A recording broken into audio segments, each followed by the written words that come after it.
ಮ್ಯಾಂಗ್ಳೂರಲ್ಲಿ ಒಂದು cancer exclusive ಅಂದರೆ dedicated hospital ಬೇಕಂತ ನಿಮ್ಮ ಮನಸ್ಸಿಗೆ ಬಂದದ್ದು ಯಾವಾಗ? ನನ್ನ ಅನಿಸಿಕೆ ಅಂದರೆ ನಾವು ಫೋಕಸ್ಡ್ ಆಗಿ ಒಂದು ಕ್ಯಾನ್ಸರ್ ಬಗ್ಗೆ ಮಾತ್ರ ನಾವು ಟ್ರೀಟ್ಮೆಂಟ್ ಮಾಡಿದರೆ ಅದು ಅದರ ಮೇಲೆ ನಾವು ಒಳ್ಳೆಯ ಚಿಕಿತ್ಸೆ ಕೊಡ್ಬೋದು, ಸಂಶೋಧನೆ ಮಾಡ್ಬೋದು, ಒಳ್ಳೆಯ ರೀತಿಯಲ್ಲಿ ಮಲ್ಟಿ ಡಿಸಿಪ್ಲಿನರಿ ಒಂದು ಟೀಮ್ ಮಾಡ್ಬೋದು ಅಂಥೇಳಿ ನಾವು MIO ಸ್ಥಾಪನೆ ಮಾಡಬೇಕಂತೇಳಿ ನಮ್ಮ ಒಂದು ಇಚ್ಛೆ ಇತ್ತು. ಕ್ಯಾನ್ಸರ್ ಬಂದರೂ ಕೂಡ ಸರ್ವೈವ್ ಆಗಬಹುದು. ನಿಮ್ಮ 35 ಇಯರ್ಸ್ನ ಎಕ್ಸ್ಪೀರಿಯನ್ಸ್ನ ಹೇಗೆ ನೀವು ಶೇರ್ ಮಾಡಲಿಕ್ಕೆ ಬಯಸ್ತೀರಿ?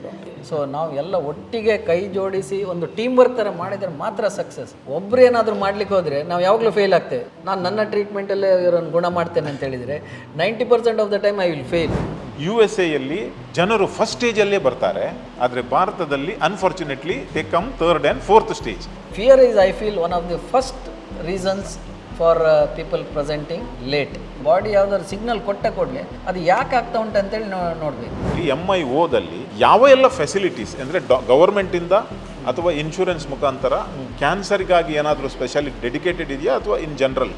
ಅಂದರೆ ನಮಗೆ ಈಗ ಆಯುಷ್ಮಾನ್ ಭಾರತ್, ಸೊ ಅದರಲ್ಲಿ radiation free, chemotherapy free, surgery free, ಉಳಿಲಿಕ್ಕೆ ಫ್ರೀ, ಊಟ ಫ್ರೀ. ಕ್ಯಾನ್ಸರ್ ಬಂದ ಕೂಡಲೇ more than patient neighbours and family members ಅಲ್ಲಿ 50% ಏನು ಒಂದು ಡಿಸ್ಕರೇಜ್ಮೆಂಟ್ ಆಗಿ ಆಯಿತು. So let us break the myth, cancer is not death. ಖಂಡಿತ.